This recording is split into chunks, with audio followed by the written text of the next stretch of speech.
Dean, I see you. Okay, so we're going to continue this afternoon with Dr. Schroeder, who is out of Washington State, who is not a dentist. He's a foot surgeon. And you might wonder, well, why do you have a foot surgeon in a dental implant meeting? Foot and Mouth Convention, the FMC. Okay, so Scott today is going to kind of present an aspect that we probably don't think a lot in our practices as dentists. You know, we have patients that come in and they have all kinds of medical history. They were former athletes, they tore some ligaments, they broke some bones, they got some screws. From what I understand, in the 70s and 80s, surgeons went back and removed those screws after the purpose was done. But with the legal environment and all that, surgeons don't remove screws anymore. But these patients come to us to get dental implants or end up getting mercury fillings in some other practices. Then we come and place implants, and he's going to show to us a little bit what's the interaction. You remember this morning, Judson was talking about the electrical circuit? Well, he's really going to show electricity here this afternoon. So anyway, Scott, thanks for being here. Thanks for coming out of your, I won't say comfort zone, because you're always comfortable showing stuff. But you know, coming to talk to us about these things that we should be aware of. Thank you. We all should. Thank you, Sam. Yep. I think. Thank you. Yeah, they're gonna. So that one can go away. Or you don't need this. No, you have okay. Nope, I got this one. Everybody hear me? Okay. Yep. We're trying to roust them up. Well, we start going, they'll start rolling in. Thank you for your talk, by the way. Yeah, presentation. Yeah. I think they're gonna. They may be waiting for us. So anyway, I'm from Washington State. I'll just kind of get a little bit of lead in here before we get the slides going. And how I got involved with Sammy and your group is I presented to the FDA a few years ago on the systemic effects of metal allergies and reactions. And so there I met Sammy, and then we kind of kept in contact, and with some of the cases he had and questions I had for him. And I think as medical practitioners, we kind of get in our own little world and forget about the rest. And I think we all need to work together. And so that's what I've been able to do, and work with a bunch of doctors and professors around the country and actually around the world also. So it's been very nice this way. But yeah, the title of my talk is Metal Allergies / Reactions. It's not all metal allergies, but just reactions, and the systemic effects of implanted metal in the body. And that's where you all come into place too, with some of the metals, and then we're moving towards the ceramics, which I think is a great idea. I wish I had more available to me in the foot. And so this one, do I have to turn something on here? Yeah, oh, there it went. Oh, did you move that or did I? Okay, I'm good now, maybe? Okay, so anyway, I'm from Washington State, been in practice for over 30 years now. And it's right in the center aspect of the state, apple capital of the world, they call it. But some of the local signs and symptoms I've seen of this are pain and swelling, as we see. Also electrical shocking type sensations, burning, radiating pains, cutaneous allergic reactions, inflammatory reactions around the surgical site mimicking infection, but it's not necessarily at the beginning. But if it starts draining and then we get bacteria in there, then it can be. I think that happens a lot in some of these implants that we'll put in where we think it's just infection, but it started out actually as a reaction to the metal. Can everybody hear okay? Yep, okay. And then erosion around the implants, all right? And then exacerbation of symptoms when we have two dissimilar metals in the body. And that's what I'm going to show today, a lot of, and some of these dissimilar metals are some of these patients that I've noticed over the years, and we kind of put this together, and you'll see how that all came to be. And then this resulting in implant failure in some of these patients. So now some of the systemic effects that I've seen over the years: muscle spasms, legs, back, neck, fibromyalgia-like symptoms. I have a lot of cases that I'll show you, and you'll be able to listen to with this. Joint pain throughout the body, severe fatigue, previously diagnosed as chronic fatigue syndrome, difficulty sleeping, migraines, dermatologic conditions involving the entire body, emotional issues, mental issues, exacerbation of rheumatologic conditions, RA, lupus, and just osteoarthritis, paralysis issues you'll see a patient of, nerve symptoms, and then reaction again to of hardware elsewhere in the body after implantation of a metal implant, whether it's the foot or mouth or whatever. We can then create a reaction in another part of the body. So I presented down in Australia, New Zealand back in 2015, multiple pain management seminars. Got invited to lecture over in London, and that was basically a systemic effects of metal implants and just metal in general in bodies. Presented to the FDA like I was talking about, and that's where Sammy and I met. And that was basically, again, on systemic effects of metal implants. And then also presented this last year to a toxicology conference in Turkey, and then going to be down in Hawaii, bummer, later in October. And then again, the Turkey group, that'll be online, I'm sure, again, later this year.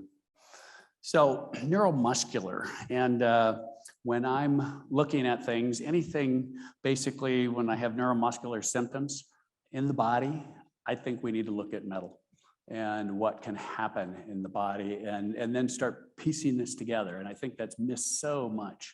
I mean, even just with these symptoms, now I know what to look for. So I'm asking questions, and my patients think I'm kind of crazy at first when I'm having, oh, open your mouth, let me see what you got in there. But then they figure it out, you know, after I explain it. And I take more time with my patients, but hey, that's okay, I'm getting old. And history, but history is key.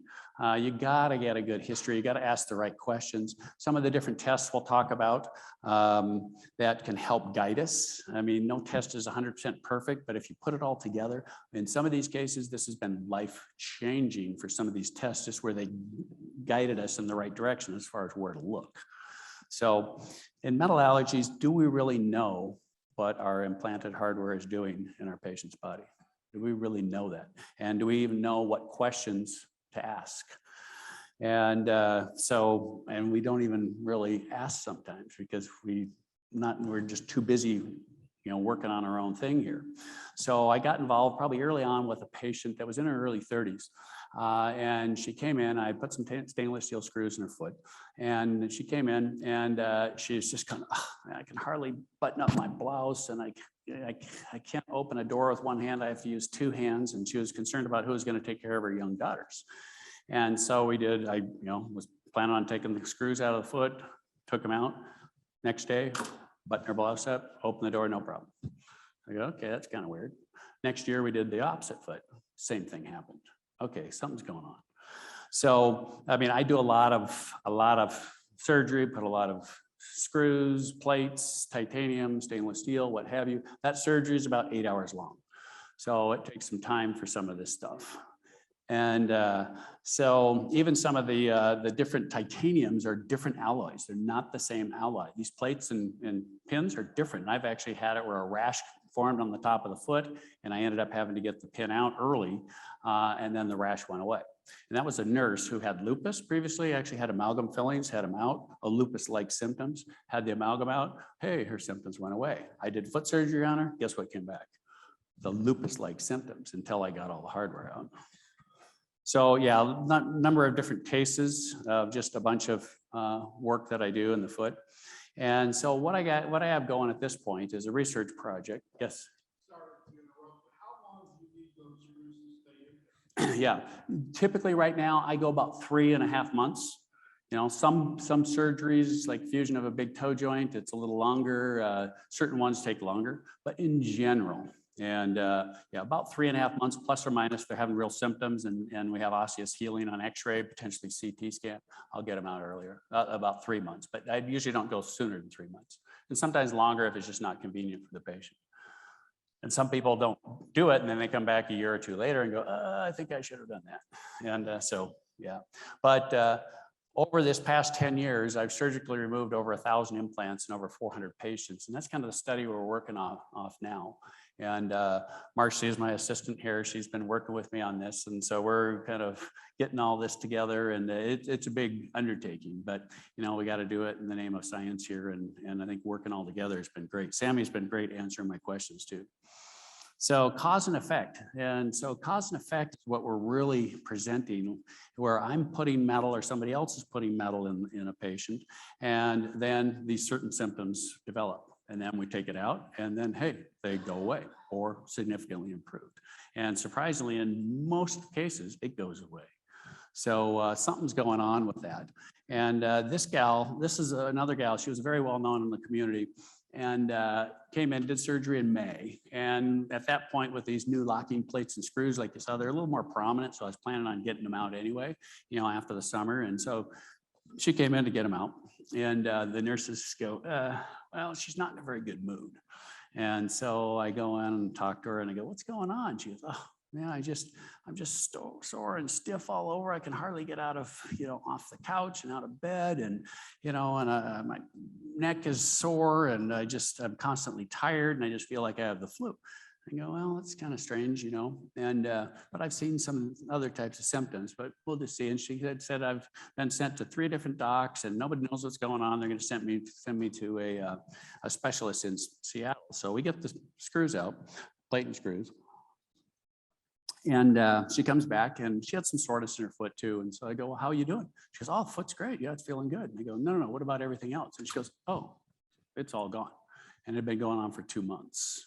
So again, something I did obviously affected her. And so this gal, our next gal, was actually a patient I had I had operated on. It was just a fusion of her first metatarsal phalangeal joint. And I used, she had an ORF of an ankle fracture. And you can see this on the lateral view here. And so had that, and like 11 years ago. And so we went ahead, fused her big toe joint, and saw that she was having more issues than I would expect. And so I asked her about her leg, and I go, because we were planning on getting that plate and screws out, ask her if she had any problems there. She goes, well, yeah, I have this cramping that just goes, on and on.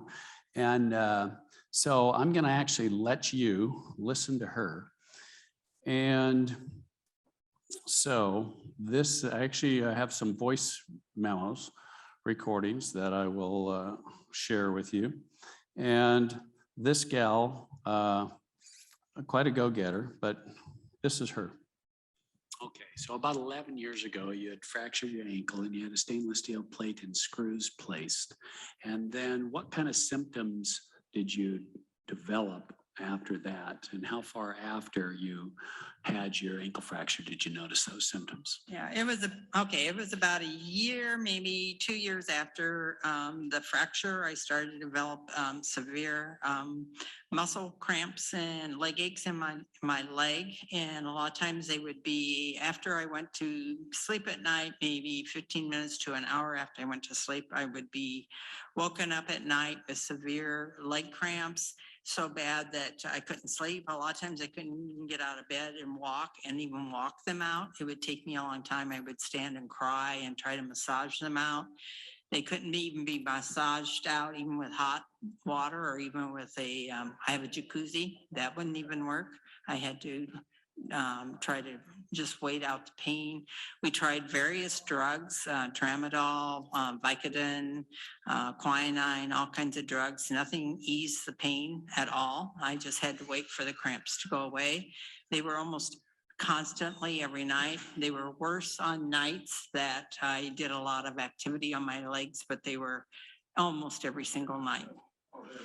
And then we had done some surgery on your big toe joint and had a plate and screws there. And I noticed you were having some symptoms there more than I'd expect. So then we talked about the plate in your ankle and decided just to get that out at the same time. And what happened after that in regards to your leg symptoms? Okay. As soon as you took out the plate out of my legs, I have not had a single leg cramp of any kind since then. Not one, not even a twinge, nothing. So, and I've known her for a number of years after that. And so, and a lot of these things, when we have these, it's like that. It's like the next day. So we're looking at, in the study that I'm currently doing, we're looking at some of the sensitivity, allergic reactions and galvanic reactions. And typically, we can have either or a combination of both. And I think where we have a combination of both is where I think we're having more of an issue, at least systemically, with some of these patients. And we can get a battery type reaction. With the galvanic reaction, we have dissimilar metals in the body. Titanium's more on the positively charged, stainless steel more negatively charged, cobalt chrome a bit more on the positively charged, and then amalgam is more negatively charged, gold more positive. And then I've had success removing one or the other, as you'll see in one of these cases, from the body with pain in another area of the body with a dissimilar metal, where we get some significant improvement with that. So we think, okay, how much of the body is comprised of electrical impulses? How much? A lot. Yeah, I talked to one of my general surgeon friends who kind of looked at me a little funny, and then I asked him that question, and he kind of, oh, yeah, okay. And so here, for a nerve action potential for a nerve to fire off is 70 millivolts. Remember that, 70 millivolts. So I presented this to the FDA because I was taking these plates and screws out of patients, right? And I had a titanium plate and a stainless steel plate. And so I wanted to see what kind of reaction we get between these two. And I talked to my neurologist friend, and I said I wanted to use some of his equipment, that he does all this electrodiagnostic tests. He goes, no, get a high quality voltmeter, some ultrasound gel, and do that. I go, okay. So I did that, and here it is, baseline 3.2 millivolts, right? Then I took the titanium plate and screw, 478 millivolts. And I was going, whoa. And then I go, well, I'm seeing things between the foot and the mouth. Okay, I'm going to take my Hot Wheels track. I presented Hot Wheels track to the FDA. And and we went 6 feet out, okay? And still 118 millivolts, 6 feet away. So, okay. So now you showed Sammy's slide with all the black, right? This is 4 months under a titanium plate and screw. That's the black corrosion from titanium. Inert, right? Inert, what we hear. People try to tell me it's inert, and I go, no. And these are titanium particles. I've had it tested, titanium particles, yeah. And so here's a gal, severe back pain. And I had operated on her years ago, and titanium or stainless steel in the foot, and also had another colleague operate on her. And but then she had this back surgery, and then she had ongoing pain there, even though the surgeon said, hey, everything looks good there. And so ongoing pain in that area. And so went ahead, and then she also had a hip surgery, and then had worsening of her back pain after that. And so I'll find her. But anyway, she ended up, here is the hardware in her foot. Here's the other foot here. And she ended up, here she is. And I'll let you listen to her for a bit. About 4 years ago, you had some back surgery with some titanium hardware, correct? Yes.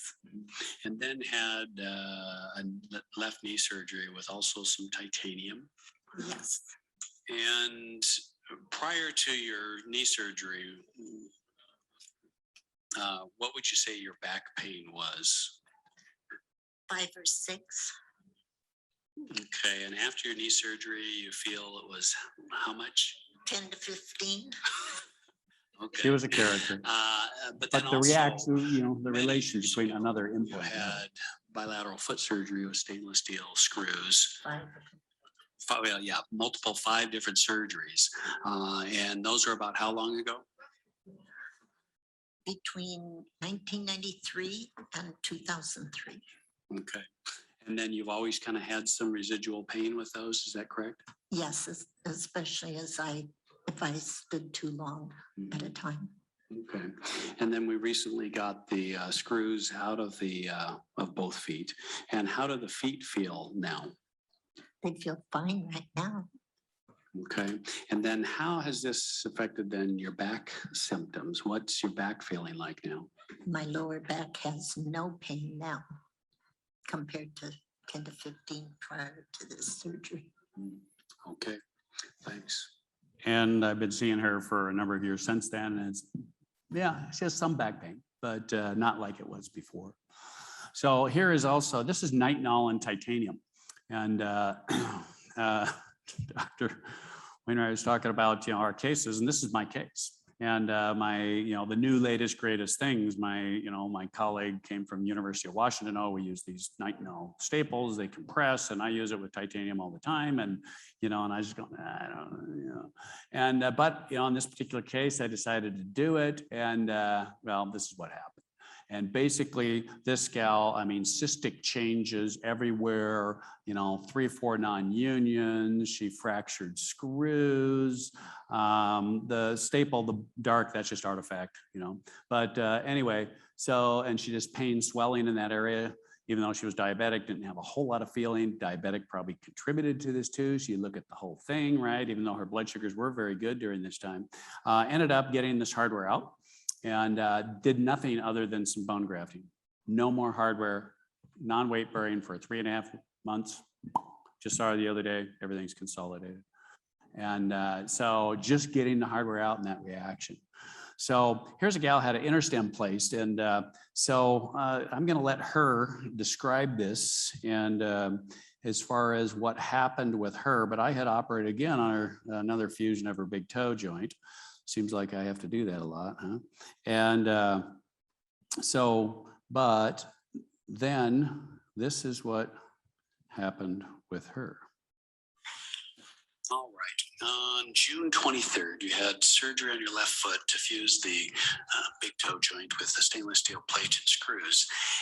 And how did it feel after that initial surgery as far as just your foot and your body in general? My foot felt fine.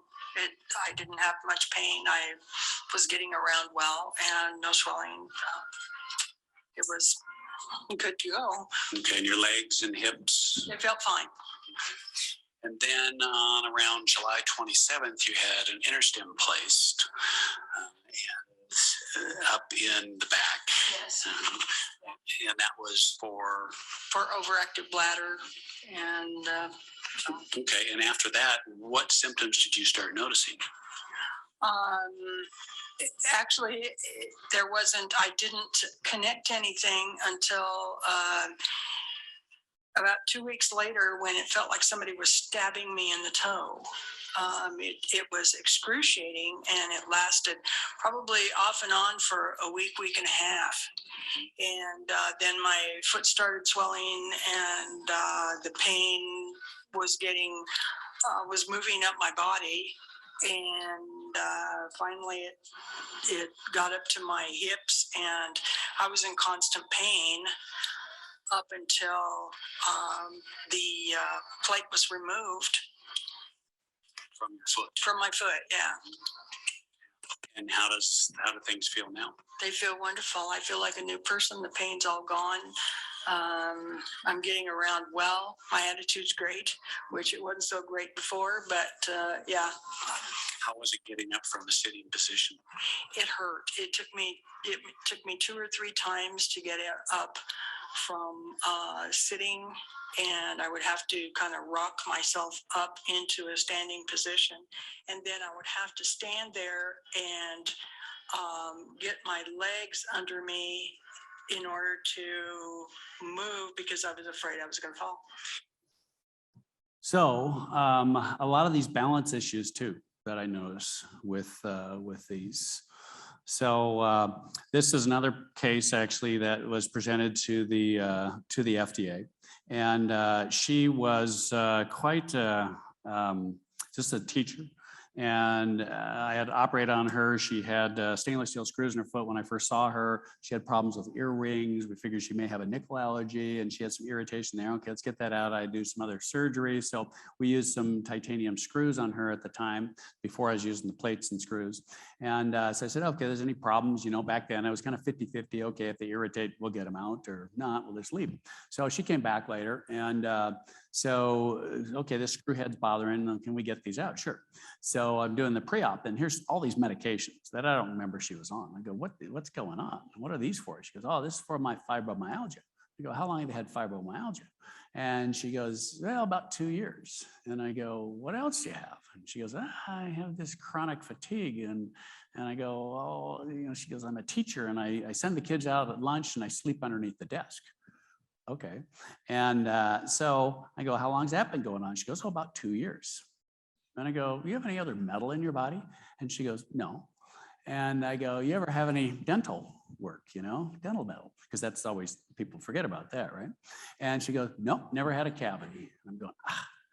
And she goes, oh, but I have this bar behind my lower teeth. And I go, oh, so you had braces? And I go, yeah. And well, when did you get braces? She goes, oh, about 2 years ago. And I go, yeah, go find out from your doc when you got your braces on, and then let me know. Call back later that day. Oh my God, I got my braces right at the end of August, and in the first week of September, I was calling my doc with the severe fatigue symptoms. And so this is her. Okay, around 2016, beginning of we were having some symptoms with the screw, so we decided to get it out. And then we realized you were having a number of different symptoms, some fibromyalgia type symptoms you were diagnosed with, some chronic fatigue. And we decided to get you metal tested, found out you were allergic to titanium dioxide and nickel and vanadium, both of which titanium dioxide and vanadium were then the titanium in your foot. So we decided to get that out. Also, you had a stainless steel bar with 15% nickel behind your lower teeth. So what happened after we got the titanium plate out of, or titanium screws out of your foot? So almost immediately after you took the screws out of my feet, I noticed that almost all of my body pain and my migraine symptoms had gone away.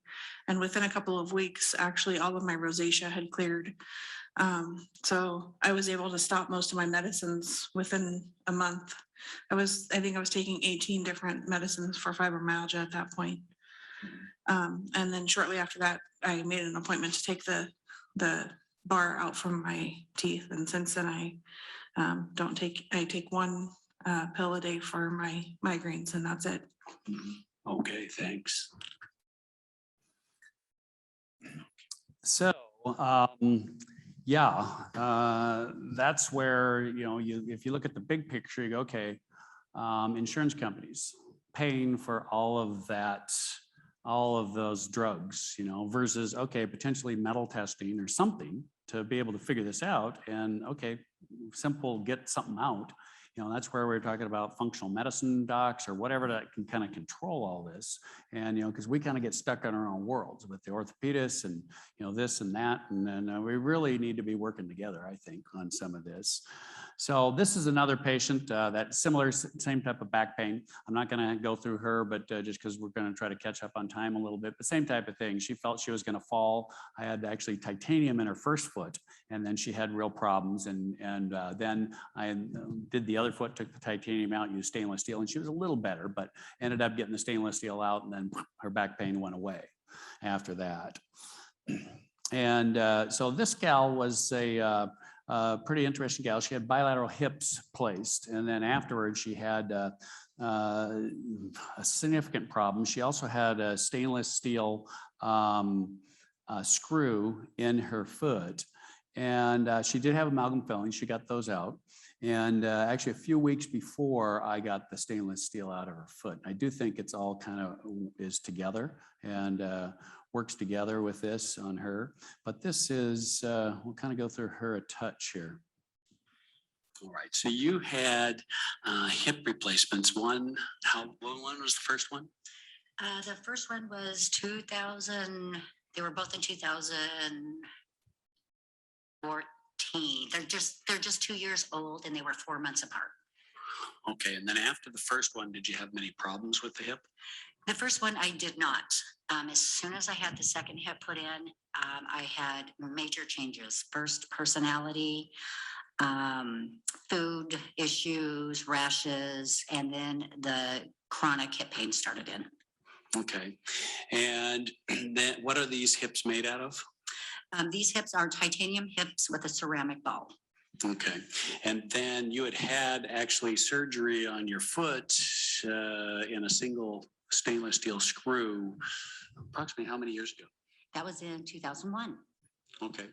And so then just looking at your issues, we decided to, okay, get the screw out of the foot. And that was a couple weeks ago. 10 days ago, yeah. 10 days ago, okay. And so what have you noticed? What are some of your symptom changes you have noticed since then? Oh my gosh. And it's not just me noticing it. It is family members, coworkers, etc. I can actually turn my neck now without having chronic neck pain. I have not had a headache in 2 weeks. My personality is a total 180.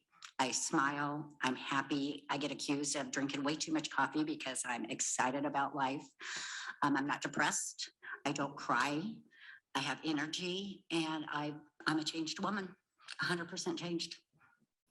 So there's the emotional side of things, is psychological side, that type of thing. And this patient we'll end up writing up because there is no, quote, cure for this particular condition, also known as stiff person syndrome. And this was an engineer that came to me. His toes were curled. He had neuropathy of his feet and lower legs. He was getting sores at the tips of his toes, infections, also preulcerative lesions, second and third metatarsals. So we tried all conservative things, wasn't working. Had to then look at straighten. I said, we got to straighten these toes, and shorten these bones. But do you know why you have neuropathy? Nope. Well, let's get this checked out. So he went to University of Washington, ended up flying himself to Mayo Clinic, came back with idiopathic polyneuropathy. So, we don't know. Okay, well, let's do the surgery. So we go ahead and do the surgery, and he ends up doing great. And get every pins out of his toes, but leave the 2 screws in each metatarsal. So he had 8, 2.0 millimeter screws. And okay, see you later. And like I say, he's an engineer. And so he comes back, 6 years later or something. And his big toe is now curling. And he's getting preulcerative changes there. I said, okay, well, we got to straighten that out. And what's going on around your second and third metatarsals? They're all swollen. I go, does that hurt? He goes, no. Well, I have neuropathy, and now it's in my entire body. I can poke myself with a pin in the belly, and it doesn't hurt. And so I go, well, this isn't right. We need to get those out. So we get them out, use the titanium in the big toe joint, fuse that, or his IP joint, fuse that. And we ended up having a problem with that too. Had to get it out. But he then came on back in, and the first visit, he didn't say anything. Second visit for suture removal, he goes, okay, doc, being the anal engineer that I am, I went and looked at when I got all this metal in my body.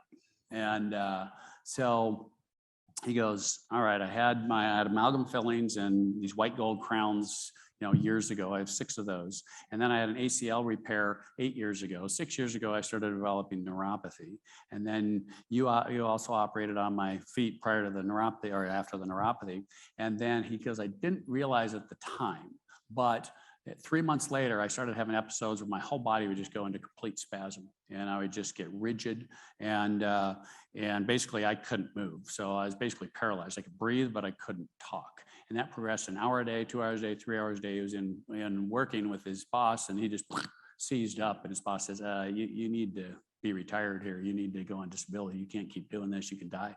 So he did, and it progressed to 10 hours a day that he was basically paralyzed. And he ended up going to University of Washington, also then flew himself back out to Mayo Clinic, and they set up, they said it's episodic rigid quadriplegia, just kind of described it, but they said, sorry, you're just going to be in the wheelchair the rest of your life. And he goes, then you removed the screws from my feet. He said, I went from being paralyzed, and he never told me about this prior to that. I didn't know about it. He goes, I went from being paralyzed 10 hours a day to 1 hour a day overnight. And he goes, I know something's going on here. So we ended up working with Dr. Stetskal from the Melisa lab. She invented the test, and I'd been working with her for a number of years already. And she offered to do it gratis. He's disabled, right? We flew his blood over to Germany and did it, and did the testing. And this is where it came in. This is where the foot and the mouth thing came in with me. And so we did the Melisa test. And he was allergic to nickel, but he was also highly allergic to palladium. And any of you that know that this test, 2 and under is negative, 2 to 4 is weakly positive, anything above 4 is positive. 129 on his palladium. His white gold crowns, 6 of them had 26% palladium in them. So I go, okay, what I knew he had a plan. I had my plan, but I wanted to ask him. And I said, what's your plan? He goes, I'm going to get this screw out of my knee, get a titanium screw, and then I'm going to work on all this stuff. And I ended up calling him, 5 months later, because I hadn't heard from him in a while. It was like January. And I go, okay, what's the latest? Oh, Doc, I'm glad you called this morning because this afternoon, my wife and I, we're going to leave. We're going to go on a month-long trip. We're going to cruise around Australia and we're going to Singapore. Wait, what happened? And so he ended up, he said, the day I got the last palladium filling out, I haven't been paralyzed. And he still has neuropathy over his entire body. But it was, these are the screws, those little ones. You can see look at his ring. Yeah, not metal. And but those screws are what paralyzed him. And in combination with the titanium I already had in there. So, and this was just a thank you. You'll see to Dr. Stetskal, just basically saying that, hey, they told me at Mayo Clinic I was never going to walk again, or I was just going to be in a wheelchair. But after we did this, and you helped guide the docs on what to do, and I think that's where this testing does. It can guide us, and that's what I had no idea about that, and that's what steered me to the mouth, and then started thinking. That's why I did the test. The Hot Wheels track, from the foot to the mouth, and then that was the FDA. And I was talking to somebody down there, Holub or something. And so then we were talking, they were talking about in vivo studies. Well, it'd be nice. I think somebody said, it'd be nice if we can do this in vivo. And I go, wait, I can do that. And so that's what I'm going to be presenting, to you here also in just a minute. But basically, when I manage these, all the black tissue, oxidized tissue, I'll get out, because again, it has small particles in it, thoroughly irrigate. And I had asked about in one of the previous meetings about the dexamethasone or the steroid, because I've been doing that for years, just in my patients in general. Some of the orthopedists are kind of a little hesitant as far as potential infection or wound healing problems or whatever, but I think it really helps to decrease the inflammation and potential reaction to when you're clunking around on these things with stainless steel instruments to get them out, and sometimes you have to burr around bone, and so you can release all this stuff potentially. So flushing real well, and then I think having some of the Dex on board is a good thing too with this. So. And then identifying these, again, it's a high index of suspicion, and then history of metal allergies. And then, and remember, these symptoms, they don't come up right away a lot of times. It may lag, days, weeks, months, or even a couple years where these symptoms can come up. So that's why you really have to think about this and then ask questions. And then when you put an implant in someplace, when I put it in the foot, and then the back starts hurting where they have metal in there, okay. So you got to be, talking and thinking about this. And a lot of these patients, unfortunately, end up being their own best advocate, because a lot of the medical community I think your group knows way more about it than the rest of the medical community, as far as what I've been hearing in the talk so far. And, but a lot of the, I know what I know right now with this, and we're trying to get this out and working on papers, and especially this research project we're working on. But a lot of the general medical community have no clue. A lot of the orthopedists don't have an idea. I just had an orthopedist talk to me the other day, a friend of mine, and he goes, well, I have these 4 patients. I just can't figure out why they're having problems here. And it looks great, and can you talk to them? Sure. So anyway, we're looking at these galvanic reactions between the foot and the mouth. And, as you know, a lot of metal in the mouth that has been put in. So what we're doing is this in vivo galvanic testing, where I'm testing between metals that I'm taking out of the foot, pre and post removal, and then testing against various dental metals in the mouth. So again, high quality voltmeter. And so here's a PFM crown, and on one of our probes on that. And then here's a stainless steel screw in the foot. And then, so this was a minus 148 millivolts between the foot and the mouth. Remember, minus 70 or 70 is the action potential of a nerve to fire it off. And then, so I remove it, test the probe to bone, and then plus 60. So she had an over 200 millivolt change. This was actually a professor from the University of Pennsylvania that flew out She had seen the FDA talk, and so she had flown out because they kind of laughed at her, and she had problems with her shoulder, actually. I mean, her foot bothered her a little bit, and that did get better, but her shoulder, she couldn't raise it past here. And she had arthritis, some arthritis of that. And, but they said, and she had problems with actually amalgam that she got. I mean, she was disabled and went manic with that, and got all that out and got all better, no meds anymore, doing great. And then they say, oh, you need a total shoulder. And she did not want more metal in her body. So she had got another second opinion from one of the top docs at University of Pennsylvania. And they said, yeah, I need a total shoulder. So she comes in, she flies out. We take, 2 screws, very simple surgery. She could fly the next day. And so I've known her for a while. So she stayed at our house. And so then I went to get her dark 30 flight out of Wenatchee to head back home. And it's like 4 a.m. So I go, let me know when you're ready. So, okay, she's ready. I go down there. She's crying, 62 years old, crying. I go, what's going on? Is your foot hurting you? And she goes, no, but look.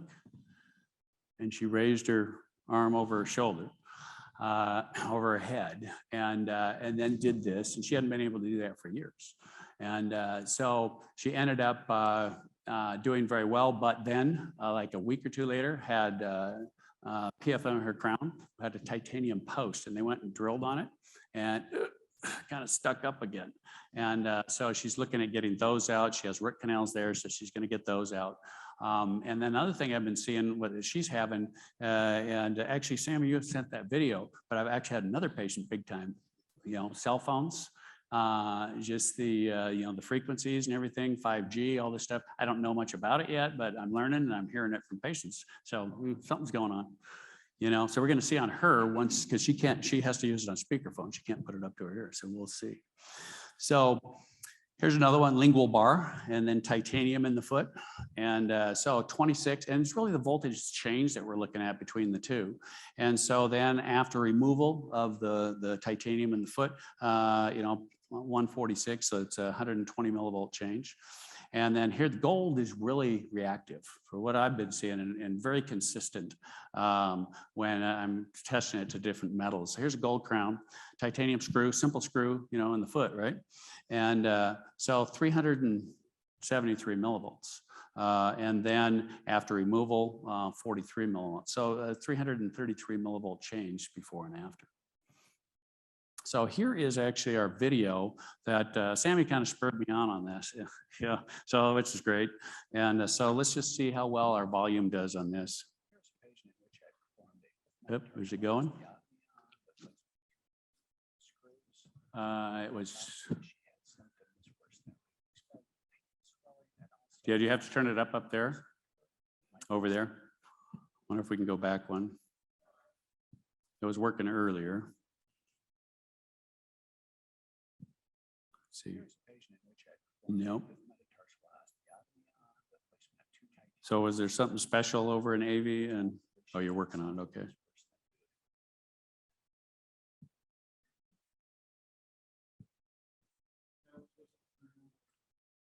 What's that?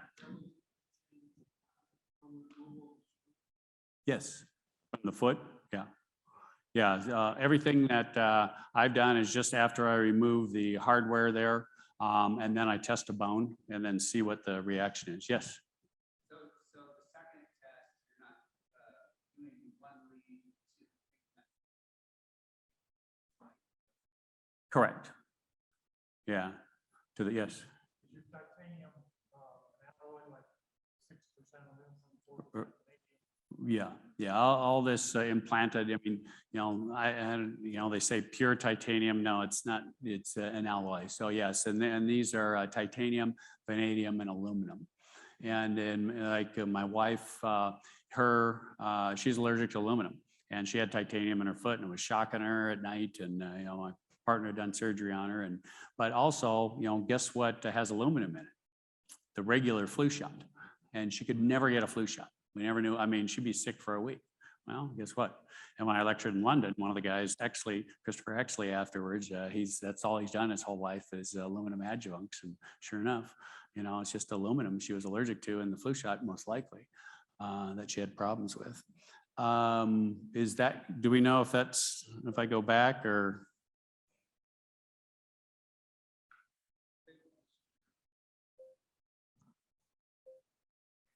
Here is a patient in which I had performed a fifth metatarsal osteotomy on with placement of 2 titanium screws. Postoperatively, she had symptoms worse than we would expect with pain and swelling, and also had increase in her migraine symptoms. Here I'm utilizing a sterile probe on one of the titanium screw heads, and this is hooked to our voltmeter, and we'll be testing against an amalgam filling in her mouth. Titanium is more positively charged and amalgam more negatively charged. This is a little difficult to see, but the probe is on an amalgam filling. And then we'll be looking at our voltmeter. And in her particular case, she had a change after we get the probes placed appropriately of minus 260 to 270 millivolts. Remember, the normal action potential of a nerve to fire it off is 70 millivolts. Then I will be removing the screws and then testing between the bone and the amalgam filling after screw removal. So we'll have a difference pre and post hardware removal from the foot. And I'll be testing against the bone, and I'll place the probe in a screw hole. And again, after we get the probes appropriately placed, we'll get our reading. And in her particular case, she had a positive 50 to 60 millivolt reading with a change of over 300 millivolts. Consistently in the study, I've been seeing changes of 100 to 300 millivolts in these patients. All right. So with this, basically in summary then, I've been seeing a lot of, life-changing results with some of these patients after hardware removal. And so initially, this actually was from a little while ago. I mean, this is higher now. It's probably in the closer to 4% range with some of these quote life-changing responses. So if you look at that, that's 1 out of 25. And they say some of these reactions, whether it's allergic or galvanic or the combination of the two, 1 out of 25, is that rare? If I'm a surgeon, no, that's not rare. But they, a lot of people, the docs, orthopedists, it's rare. At the FDA, they said it's rare, and they said let's don't test them. Let's just go about our business and don't worry about that, because it's just kind of these crazies that have the problems. And yeah, they do go crazy after people don't listen to them. And they do have problems. So anyway, I think it's a high index of suspicion, and these patients can be very challenging. And so with this, again, diagnostic testing can help out and help guide us with this. But appreciate your time. And if there's any questions, we can do that real quick. Yeah. Yes. One second, very interesting presentation. I see a pattern. Mm-hmm. Female. Is it because they reported more, or is it because they're more likely to have a problem? It has been postulated, but I definitely have problems. The one where you saw the black under the titanium of the plate screws, he was a male. That was a male. And I just had another patient the other day, same type of thing, shooting pains up. He was male.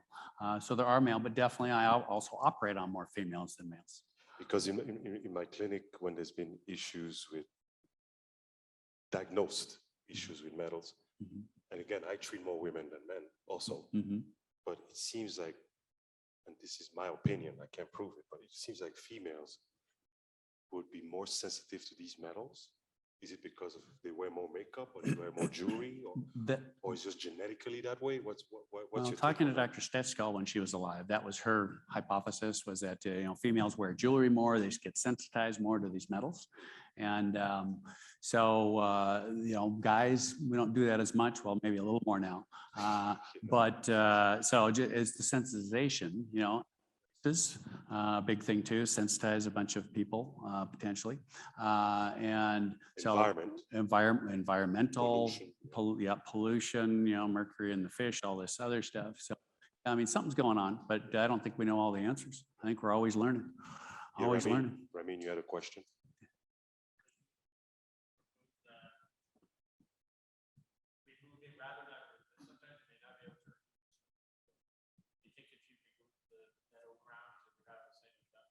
Actually, yeah, that is a very good point. I think the least amount of metal, this is my opinion, least amount of metal we can put into a body, the better, period.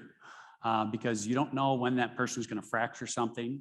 And, you know, if I leave something in the foot and then they go and they fracture their forearm and then now they have, you know, titanium there, I have stainless steel there. I mean, all these studies that I've done so far, I know they're going to have a reaction, at least galvanically, between the two. Whether it's going to be symptomatic or not, that's a different story.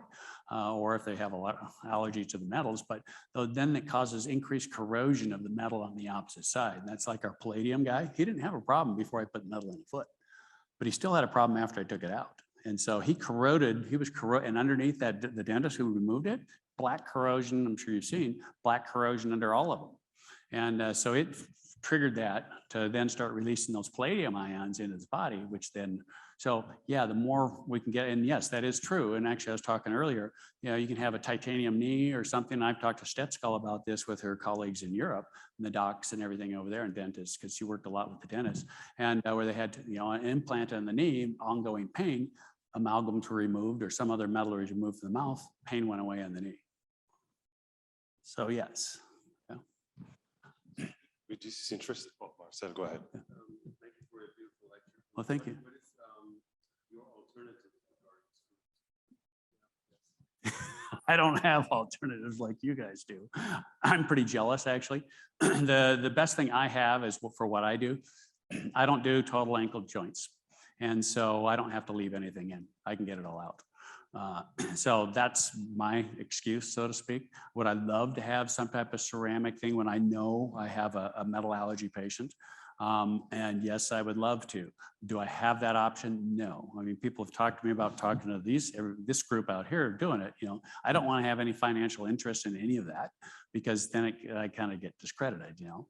And but I want to try to get the word out in some of these, you know, research projects we're doing and writing up with the professors and all this and a bunch of docs around here.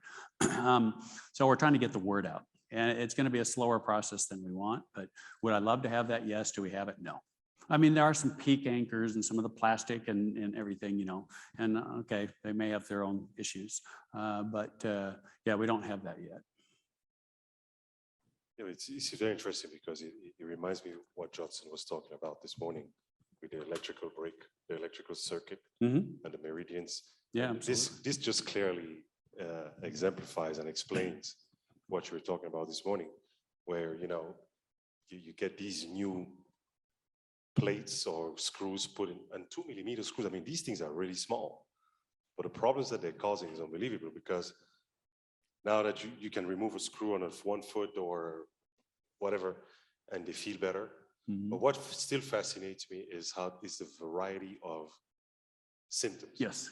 And I saw a patient where he told me he had a heart rate problem the next day after I placed his implant. So, and others can't raise a shoulder, others. Right. So this is something that's still not very well. The one thing that brought that up was a 19-year-old. I removed 2 screws from his ankle. My partner put him in when he was 16. And so they was getting irritation, let's take it out. And I was doing his pre-op and he has this heart arrhythmia. And it had been going on for a number of years, and he'd get pain in his chest, you know, kind of a dull ache all the time with occasional shooting down his arm. You know, he'd been seeing the cardiologist, but nothing they could really do. And so guess what happened after I removed the screws from his ankle? Went away. I presented that to the Turkey group, and then a cardiologist from the Czech Republic got a hold of me, because he's been doing a bunch of stuff on, you know, hypersensitivity and you know, these implants, because they're putting some of these nitinol implants in the heart. You know, I mean, 55% nickel, and so, you know, that's some problems. Yeah, so potential. You know, again, not everybody, but some people. All right. Well, thank you very much. Thank you. Thanks. Thanks.